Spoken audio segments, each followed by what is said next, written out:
This one's for the disruptors, the uncommon, the unconventional, the rebels. You're not here to take things lying down. Well, season 2 is about shaking things up. I'm Beatrice, and this is the Art of Branding podcast. Be ready, be badass. Let's shake some shit up. Oh shit, we're recording.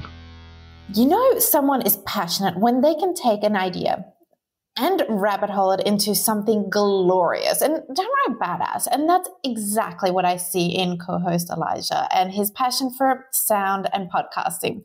Who else could take the Art of Branding and other podcasts and give them magic? We just got done with a fresh intro and trailer for this season with the direction of Disrupting. How did you find giving that idea life with sound? Problem is for me that it just comes. It just happens and it's just there. For me, it's very difficult to express how the process happens behind the creativeness. And sometimes you just get an essence or a feeling or intuition. And a lot of times it comes from experience and practice. And for me, it's just being excited about something and feeling that energy. It almost like you create a visual or a mental image or grab the emotion from something. As I hit my desk, as I'm so excited, trying to get these elbows to function. What I'm trying to say is you just kind of roll with things and try new ideas and don't pigeonhole yourself into something that's a box. Like, screw it. We're just going to try it. And then sometimes we're a little more loose, you and I, with our process, right? You just say, okay, I'm going to record something. You're just going to do it. Sometimes we do go through 5 or 6 revisions and we go, I don't know what the hell's going on. And we talk through it.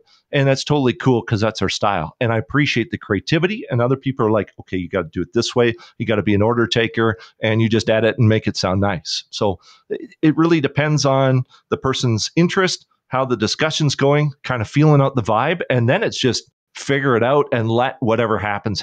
Sometimes it's a hot mess. Sometimes it's magic. And sometimes you get in between. So as long as you're allowing yourself the grace to go through the mistakes and the imperfections to get there, it's more fun for both you and the host, right? The producer and the podcaster, you're going through it, you're getting the feels in, and you're just part of the process. And it's a journey. That's what I like. That explained nothing of my process, but that's how it kind of works. It's just hot mess, creative chaosness, and everything's flying around until you put something together. So that's why it's really hard to explain for me. Do you think it helps with, going backwards and forwards with an idea? So say, for example, somebody comes in with like a very generic idea to you about like a podcast that they want to start. How do you start to get a gist of the vibe that they want to go with it? First, I start with the craziest idea possible. And if I may use another podcast as an example, pardon me, I know there's others and I don't want to create competition, but there's a lady that I've introduced you to that's a business money coach. She used to be a phone sex operator. No joke. Like this is a thing before she got married. And it's more of a kink or a risque feel on money, like passionate, getting excited. So I'm like, I just kind of pitched her on Instagram. I have this wonderful, wild idea. I'm going to shoot my shot. She could laugh at me, but I know she kind of has this risque style. So I'm like, why don't we just add some cha-chings, moans, and you really get into it like you're hot and bothered about your intro and your podcast magic, and then kind of get people into it without getting the wrong vibe, playing that creative fence, that risk. And she's like, let's do it. And then we ended up just kind of bartering services and trading. And it's like, cool, I can't afford you now, but maybe you can use some business coaching because you seem like you're a hot mess right now in your business. Totally true. And then we go for it. Or for you, it's just the badass, you get the rock and roll feel, and then us talking through things and getting to know each other. It's like, what is the extension of Beatrice? And then we just kind of roll it in, and magically the intro just locked in and got it. The trailer, we tweaked a bit, which is totally fine. And then we got there, or at least pretty close. And then it creates this energy, this essence, this feeling. So the listener can kind of get engaged and feel what it's all about and then get emotionally invested. And then they're hooked for life. That's the hope. So would you say that it's, going into music or sound with a business, it's kind of an extension of, the founders or the owners or, their approach to business, their approach to life, their values, etc.? Totally. People don't put that sort of value into sound. For me, sound is part of the brand. So if you can allow sound to be an extension of your brand, the imaging, the consistency for that for that intro, like you have the same consistent, reliable sound, not boring, but okay, this is the Beatrice Art of Branding podcast. Every time you listen to it, the first 10 seconds, this is going to kick ass because you set that up. For the trailer, you hear the magic, be like, okay, this is exactly in a minute what I'm supposed to expect. This is what she is. This is what she's going to tell me. And this is how she's going to coach me. Boom, done. And it's not just about the podcast. It's about the extension of you. So yeah, I totally treat the sound as that brand identity. And people kind of forget about that. They just throw some waves or some hoopy doopy jazz or something because it feels fun, but it totally misses the mark. And you're like, this isn't who I thought it'd be. And then you have that disconnect between people. You don't have that relationship anymore because you feel you're catfished on an audio level. Damn, catfished on an audio level. That is a good one. My partner got me hooked on the old episodes of Catfish we've been bending, so it's fresh. But yeah, that's a whole different. We can have a podcast about that if you want. Maybe some other day. Who knows? Completely just detract, go in a different direction. That's the creative process. I'm afraid that's just sometimes you just woo and off you go. And sometimes you rein me back, or we get down to the rabbit holes and it's 2 hours later and we had no progress, but it's a hell of a lot of fun. That brainstorming, I tell you. In that case, have you seen any businesses that have fucked that up in the world's biggest way? Like they've put all these different sounds in and you're confused. You're like, what is it that I'm expecting here? I haven't seen bigger companies because they usually use big media companies that know what they're doing. It's usually the solopreneurs that have this weird and wonderful sense about it'll be fine. It'll be fine. But, there's the things that I really look up to is like Lego ads and commercials because they really capture the whole essence of the big kid, the childhood-like essence of playing with Lego, the experience, the joy, the togetherness. And they capture that a lot in the sound, which is really cool. The clicks of Lego and all those made-up sounds you hear that aren't in the set, but just kind of add to that pizzazz and that element that brings you right in. Like you want to go buy a Harry Potter Lego set or whatever it is, right? Want to do it now. So to me, Lego is very much about creativity. Sure, yeah. It's about, bringing out that children's imagination. How they bring it out, okay, yes, they got the visual side, but how do they make sure that, that the sound really levels up to what people are seeing, right? It's not just what you see. It's not just what you can touch.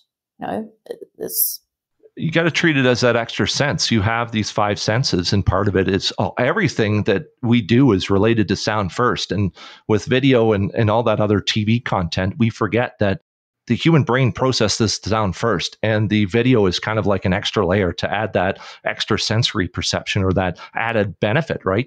And that's why we like audio dramas like Orson Welles confused the hell out of people in the 30s. They thought that the apocalypse was coming, the aliens were coming. And if you haven't seen it, Internet Archives, but he scared the bejesus out of people with just sound in an audio drama, right? So it's really just taking whatever limits you have, crushing them, stomping on them, and then going forward, just seeing what crazy stuff is going to happen, having that big kid sense, that creative ambition. And then you can always scale back to something that's more suited to your audience or your ICP or the particular customer that you're achieving.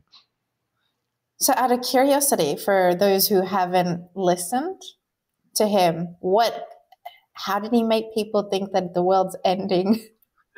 Back then, people weren't used to all the tech, right? Movies were new, like electricity was still kind of new, and all these fangled things. People are used to, old school, hit the pave running, and even manual farming. Like this is way beyond batteries and stuff, right? And the radio even just came in. So this new sensation where people are entertained with their ears, and somebody is producing something that everybody thinks is real and not fictitious, because we haven't had social media to have these, hustle bros to fool you, right?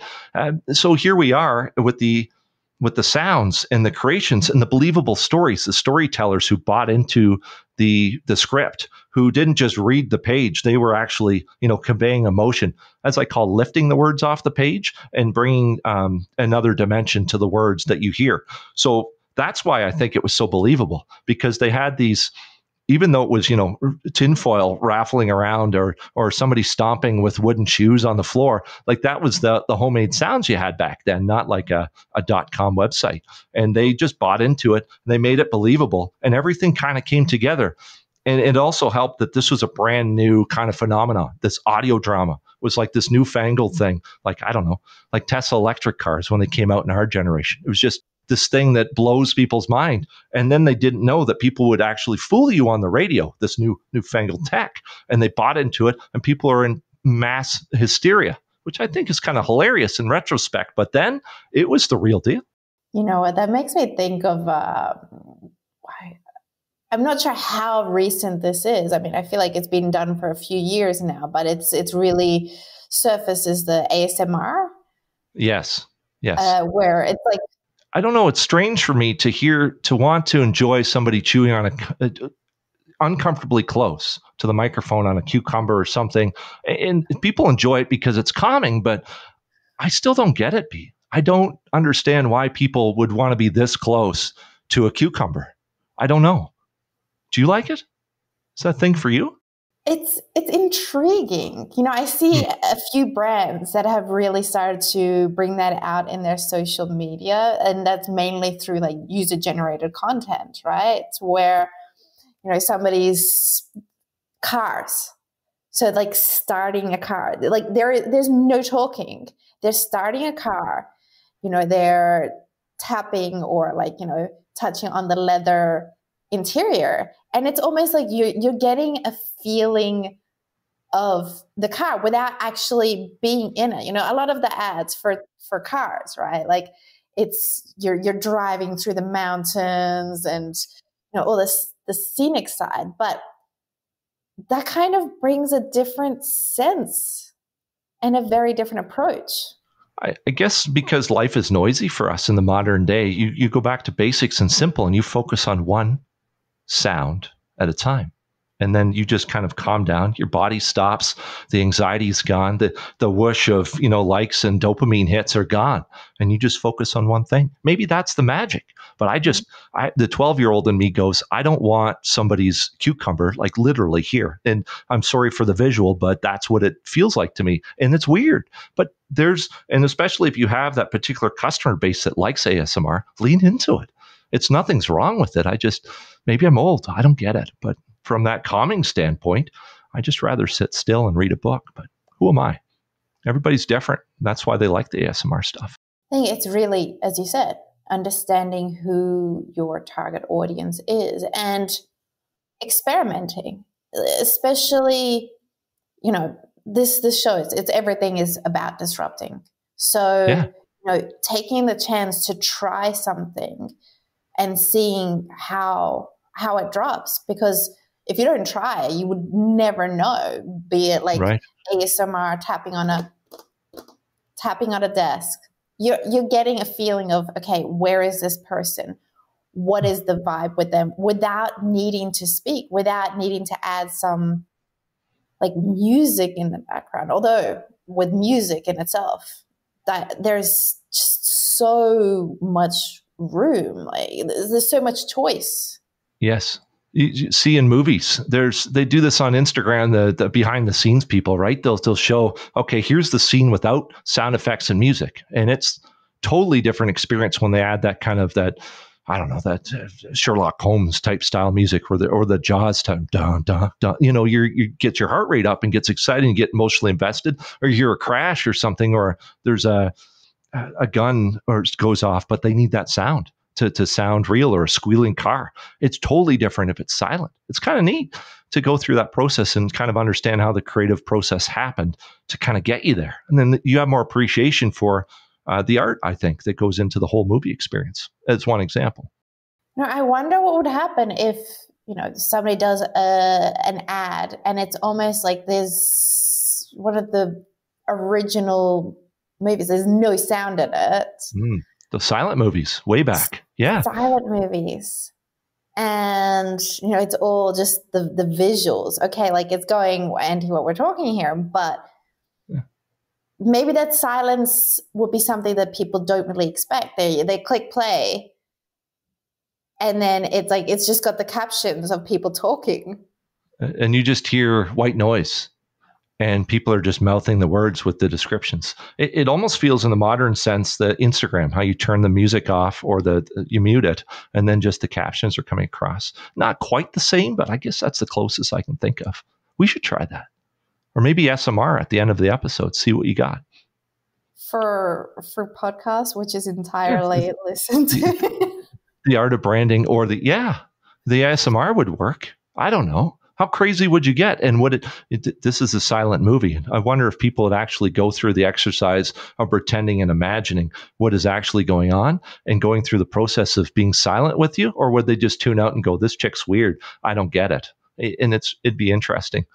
And that's crazy and insane. But if you just pretend that you're going through a silent movie, maybe it's like a choose your own adventure. Maybe you just choose the lyrics. Maybe you just make up the characters in your head and it becomes a totally different thing. And then it's weird and wonderful and you're just going to stop recording. I don't know.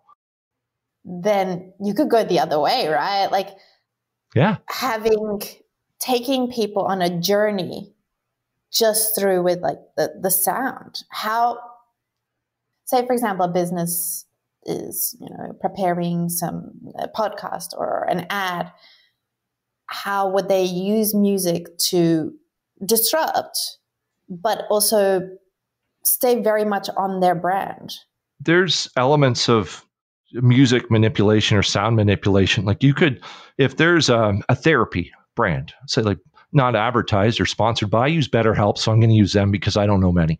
And if I could then start producing something like a customer or a client is in their head, you can have the resonance or that echo and maybe tone down their voice slightly so it sounds like it's in your head. You know how you sound different? You could kind of emulate that, be like, I'm in my inner thoughts. I'm thinking about my anxiety. I'm thinking about all the things. And then therapist just starts talking to you. Or you have this conversation where you can hear like it's a dream state or, there's a little bit of a in your head sound. And then you can get the therapist like, it's going to be okay. And maybe they'll pay us for that commercial. Who knows? Here's hoping, right? But that's an idea of how I would just kind of capture the sound. I guess it's just creating that image in your head. If you can create the sound to visualize something, or for a customer or a client or a listener to visualize something, I think you nailed it. So really bringing it close to life. Home, to something that it feels like you can relate to. Yeah. As a listener. Or somebody's running, their heartbeat is just going to be in your head, right? Or you hear your steps and your breathing. And the heartbeat and your steps and your breathing. And then it just kind of intensifies and the breathing gets heavier. And then all of a sudden people are cheering because you crossed the line, right? That's like the 5K or whatever bananas thing you're doing at 3 a.m. because we live on LinkedIn too much. That's a thing, right? So it might celebrate somebody running, somebody doing their thing. And you can kind of hear the effort through the breathing and the heart rate and the footsteps are getting faster. And all of a sudden people break out in cheer and laughter and say, hey, good job. And maybe somebody pops a cork of champagne, right? And you just kind of picture that element of emotion and visualization and all that fun stuff. That would be an incredible Nike ad for sure. Yeah. Or Nike. And then somebody just goes, just do it because you can't hear, or maybe there's a swoosh noise or whatever it is they do now because they're crazy. I don't know. Well, since they're trying to avoid, putting the brand specifically out there. It's almost like an after mention in terms of Nike, right? Yeah, it doesn't need to be obvious anymore. You can hear, because you hear the running and you associate feet and not feet, sorry. That's the internet doesn't deserve to have feet. That's strange. But you have the shoes, the athleticism, the basketball players, all that stuff that's part of the brand association with Nike. And then you have that swoosh. I don't know. That might work. It's just kind of off the cuff, but you kind of get the idea how you start playing with sounds and you take that big kid energy, you take that imagination, you take that creativity where you don't set it limits. You just kind of go, will this work? Let's try it and see what happens. Yeah, exactly. And the thing is, okay, so Nike it's fully established, right? Like everybody knows about it. But if you're coming in this fresh and you're like, okay, so there's a lot of other people in this business. Say, for example, blankets. We were talking about this before, Yeah. but okay. So, you know, you're in the blanket business and you want to stand out and create like a business where you're different from the other blanket companies. Yeah. Right. And you're approaching the ad like to a different perspective. What do you think? I would, moaning's the wrong term, but you kind of have this, that's this positive, like you're wrapped in a blanket. No, it feels good. It's nice and warm, right? And then you just start snoring. And then after like 5 seconds later, maybe there's a sheep coming across, because you're counting sheep, you're sleeping and then you're snoring. And then maybe you have a little dreamy time music. And then some announcer goes, see, the best, or something like the best blanket ever. And that's all you probably need, because you already captured the sound elements. Just you put me on the spot. I'm sorry, but that's kind of the vibe that I think of counting sheep. I think of snoring. I think of cozying up in the blanket because it gives me a hug, because I'm an adult who doesn't like to go outside. I don't know, whatever it is. You just want to be cozy, wrapped up. So that's kind of how I would create the scene, if you will. You could even have like a crackling fire in the background and have it like as if you're up in the mountains pouring like a hot chocolate. If you have, maybe your blanket is waterproof and you're in the outdoors and you're sleeping under the stars, and maybe you just have that crinkling fire. Sure. Or you just don't get too close to the fire, because that would be weird and that's not safe. Don't want to promote unsafe blanket handling or whatever it is. Yeah. You got the idea. Yeah, absolutely. And definitely the thing is to avoid being like, okay, we're the best. Like, everyone can be like, hey, we're the best, we're number one. But like, it's having those unique feelings, like what you mentioned, that people can relate to. And I see that in successful brands at the moment, where they're more talking about how you're feeling, or what you're thinking, even more powerfully. The things that people are afraid of saying, some brands are going out there and like, okay, let me talk about this, so that it's no longer really a stigma. It's like, oh my God, yes, this is completely what I agree with. Like my post for my birthday recently, right? I was saying about adulting, where do I find the adultier adult? And people are like, yes, same. Or some people say, I haven't yet, or struggle, or Bill suck, or whatever it is. And they just come out of the woodwork. Like people you didn't even know are watching your content. They're like, I can relate to this, because adulting sucks sometimes. And that's okay. That in itself, like you don't have to go and, use a baseball bat and break screens, right? Like it's just saying things or doing things that people are not used to. Walk the Earth. It's a band, they're a music group, and there's a bunch of them. There's a husband and wife. They've had a kid now, and they've kind of let people follow their journey, which is cool. But they all started as a sensation because everybody played a different part of the guitar. Like they had this big, oversized, comical guitar, and everybody just kind of sat down on the couch and played a particular part. And they did covers and had all this fun, but they made traditional music into something that's kind of a entertainment value. And they took music to a whole new level. And now people are playing the whole instrument. Like you'll hear guitar players come up here and do one of these, and then they'll start banging on it. And especially respectfully in the Asian community, the talented sons of bitches out there. Like I'm super jealous. I wish I could do more than 3 chords on my guitar. As you can see, it's collecting dust, but you're there just playing the whole instrument. Unconventional and totally interesting. Like I just want to sell it now, because I have this imposter syndrome where I'm never going to be at that level. But at the same time, it's like, you just blew my mind. I didn't know you could do that with an instrument. So I think that really kind of took off. And now people are really leaning into the unconventional musician style that people have. Just taking a completely different approach. I love that. And do you see that much in terms of sound logos? I think everybody has their interesting little blip, like Netflix has their dum dum. You wouldn't think that would be an interesting thing. Or back in my day, it was this THX, which was like the god and goddess of sound. They were always in front of the videos and the movies way back when there were DVDs and laser discs and old people stuff. They always had the whatever that is and the explosion, right? And with the Dolby surround and whatever nonsense that was when it was kind of techie to do sound blowing out of your head. And that was always like the explosion, boom, and that's it. And then there's McDonald's, da-da-da-da-da. And you don't say anything else. And that is where they've just kind of nailed it. They went for it. It's kind of happy-go-lucky, and it's stuck. And that's how I think people really mastered it. Or on the flip side, you always hear a particular guy or always see a particular guy talking about Instagram. It's Mosseri, I think. His name, the leader of Instagram, he's always on Reels telling you about Instagram because he's the face of the organization. People expect and look forward to what he has to say because he's like the superpower of Instagram. So even a voice or a person that you're using to represent a brand is also important as a dun-dun on Netflix. But it's cool how two little notes blew the movie industry apart. Exactly. I completely agree. And even you can take that down to like a niche and target, say, for example, a generation. Imagine you only post the dial-up sound. That's it. There are people in the retro community, which you may not. My friend is a Commodore 64 junkie because that's what he grew up in with, these floppy things or whatever they are.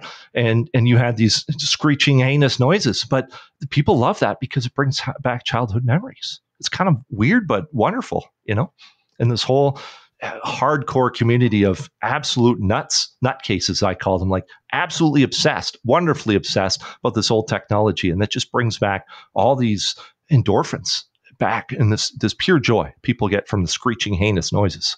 Who knew? It works. When it works, it works. Like as soon as people get it, like you just need to have a reaction, be it positive, negative, any reaction. You're winning. Like if people hate you, you're still winning. Like as long as they're having an extreme reaction. Speaking of extreme reactions, are there any disruptors that inspire you? I like Connor Price and what he's doing. He's on Instagram and TikTok, and he puts together music. It feels like on his Instagrams, he starts putting music together in real time. And you'll have other characters that are, he dresses up as, and he films it in a way that you just get this weird friend who comes in and just shocks you with this random sound that nobody ever thought of. And the way he gets you to that point where it's, okay, I'm going to put a guitar in here. Or I'm going to do this rap here that doesn't fit anywhere else. I'm going to throw some jazz elements and just take all the conventional sounds and genres of music and just flip it on its head and just making something cool and kick ass. That's something I like. But on the other hand, there's people out there that are just showing off their talent, not afraid to be vulnerable. Like there's bluegrass banjo players who play like whatever, the old school stuff, or there's blues players that just come out and just shoot from the rooftops. And there's a gentleman called Matt Anderson out east who I love. He's a blues player. He's humble, down to earth. I don't think he's disrupting, but he's so down to earth and so approachable and just approaches music like it's no big deal, like it's breathing to him. It's just the thing he loves to do and spread the joy. And I think in a way, that's a whole different way of approaching. I'm just going to do my thing. We're going to hug it out later, enjoy my music. I'm going to do a couple dad jokes, and everybody just kind of resonates with it. So in some way, that's almost the opposite of trying hard. I'm just coming out here. I know I'm the shit. I know I'm really good, and I'm going to have a good time. My gosh, yes. There is so much that can be learned from that genre, like from jazz, from blues, where, there's that banter in terms of music. Yeah. There's that flow. It's like, here, let me put out, say, for example, the pianist gives like one kind of sound and the guitarist like kind of banters off that. It's all live. It's all a vibe that come together and you can still make it into something that fits you. I think that's cool. Really cool. And you get gospel elements that are old school, but there's a call and answer and, you really have that playfulness come off. Go to some churches in the southern United States. I just go for the music. I'm like, this is killer. Like, how do people sing like this? And people put their heart, body, and soul into this stuff. I'm like, I don't do a religion on a daily basis, but I'm going for this blow your mind talent that everybody's into this. How could you not have a good time? Exactly. Well, thank you so much for coming on, mate. You can connect with Elijah through the deeds in the podcast show notes. Thanks for listening to the Art of Branding podcast. A great way to support more people to create their own badass brand is dropping a 5-star review and ready to shift your business from just another to the obvious one. Visit badassraybyb.com to get started. Let's freaking go. I'm going to collect some followers. I think that's what you really meant. But thanks for having me, Beatrice. Appreciate it. Yeah, let's do it.